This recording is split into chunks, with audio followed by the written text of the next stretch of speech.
কলিয়াবৰত সংঘটিত হৈছে এক আজব কাণ্ড। ৰন্ধন গেছৰ চিলিণ্ডাৰত গেছ নহয়, ওলাইছে পানী। কেইদিনমানৰ পূৰ্বে কলিয়াবৰৰ কুঁৱৰীটোলৰ এজন গ্ৰাহকে ক্ৰয় কৰিছিল এটা গেছ ভৰ্তি চিলিণ্ডাৰ। চিলিণ্ডাৰ লোৱা 3 দিনৰ পাছতে নজ্বলা হয় গেছৰ চৌকা। গেছ ভৰ্তি চিলিণ্ডাৰৰ পৰা হঠাৎ গেছ পাৰ নোহোৱাত চিলিণ্ডাৰ লৰাই চোৱাত পানীৰ খলকনি শুনি হতবাক হৈ পৰে গ্ৰাহকজন। লগে লগে পানী ভৰ্তি চিলিণ্ডাৰ লৈ যায় জখলাবন্ধা লয়েল গেছ এজেঞ্চিলৈ।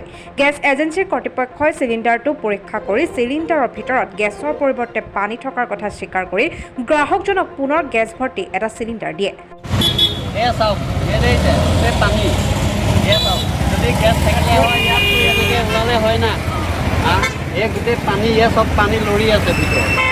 এই খুচি দিছোঁ, খুচি দিলেও ইয়াত গেছ নাই। এই খুচি দিছোঁ, খুচি দিয়াৰ পিছতো ইয়াত গেছ আহিব লাগে, গেছ নাই ইয়াত। 3 দিন জ্বলিছে গেছ এনেই বাৰু গেছটো এনেকৈ খালে পানী সেইটোতো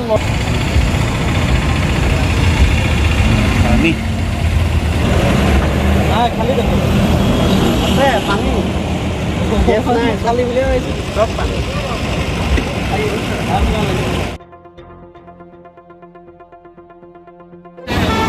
এইটো মানে কি, মই এইটো লোৱা আজি 14 দিন হ'ল।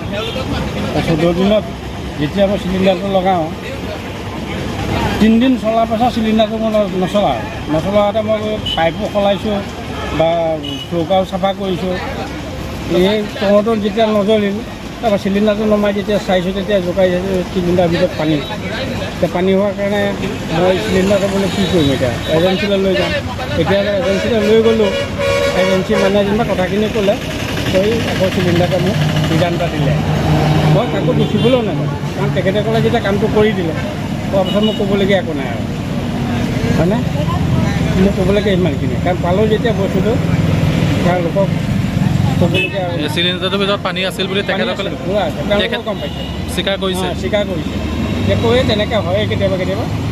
আৰু সেইখিনি আমাৰ মানুহ যাওঁতে কৈছেই কথাখিনি, মইতো দ্বিতীয়বাৰ ক'বলগীয়া নাই বাৰু।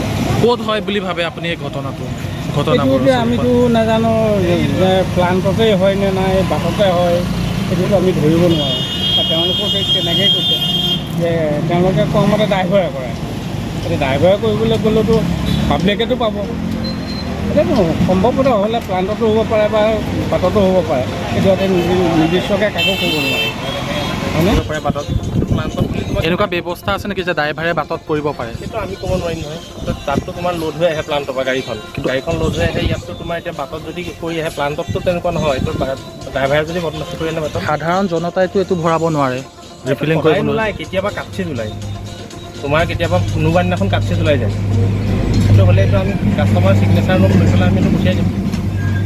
সেইটোৱে এইটো আহে বাটত, এতিয়া কি কৰি আহে নাজানো। প্লাণ্টৰ পৰাতো পানী নাহে, তোমাৰ বাটত যদি ড্ৰাইভাৰে বদমাচি কৰি আনেতো আমিতো নেদেখোঁ। এনেকুৱা ব্যৱস্থা আছে নেকি যে বাটত কৰিব পাৰে? সেইটো টেকনিকেলি কিবা হৈ আহে বা ড্ৰাইভাৰে আহে, আমিতো গম নাপাওঁ। আমিতো ওলালেহে ইয়াত আৰু গম পাওঁ।